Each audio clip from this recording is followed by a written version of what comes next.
Okay, I'm just going to try and give some help on the trig. So first thing is that with trig, it's important to realise that it has to be a right angle triangle. So whether it's a Pythagoras question or a trig question, the first thing you should do is always just get an arrow and point from the right angle to what's known as the long side. It's also known as the hypotenuse. So the first thing you can do is just identify the long side in all of them. Now for trig questions, this is known as the hypotenuse, so h. So we can label these all as h. I'm not going to do all of them, but you can sort of get the idea.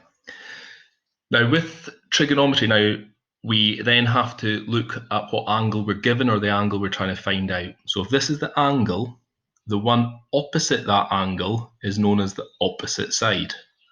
The one next to it is known as the adjacent. Adjacent just means next to. Now obviously there's two sides that are adjacent to this 24, but this h is already taken up. So we've always got to start off by labeling the h, which means that we get HOA.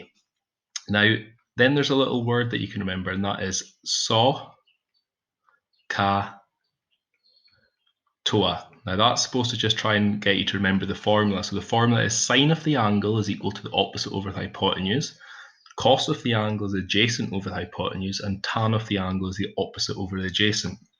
So if you're looking at this one, we have got A and we're trying to find O.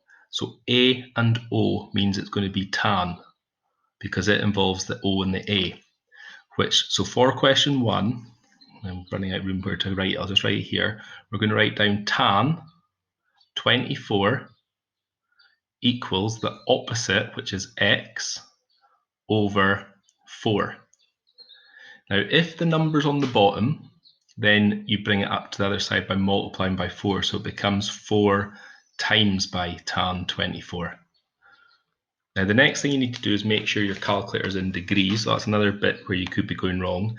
If you press sine 90 and press equals, it should equal 1. And if that's the case, then you've got it right as it's in degrees. If it's not in degrees, you need to change your calculator to degrees.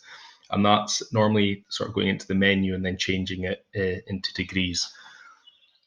So if I put this in my calculator, I got 4 times by tan 24.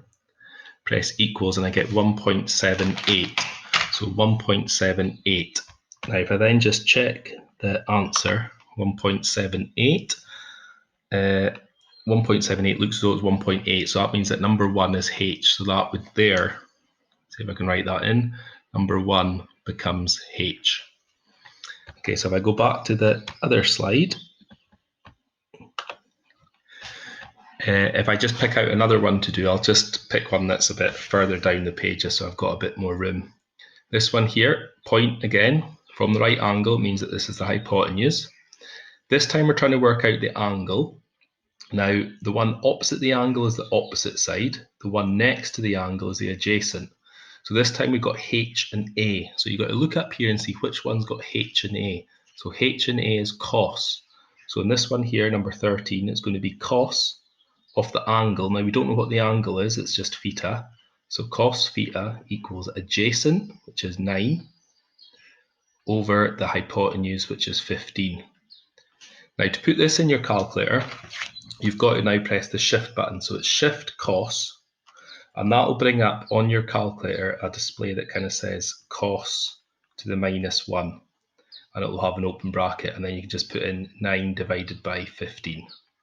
So if you put in 9 divided by 15, close bracket, it's 53.1. So we're looking for question 13 is 53.1.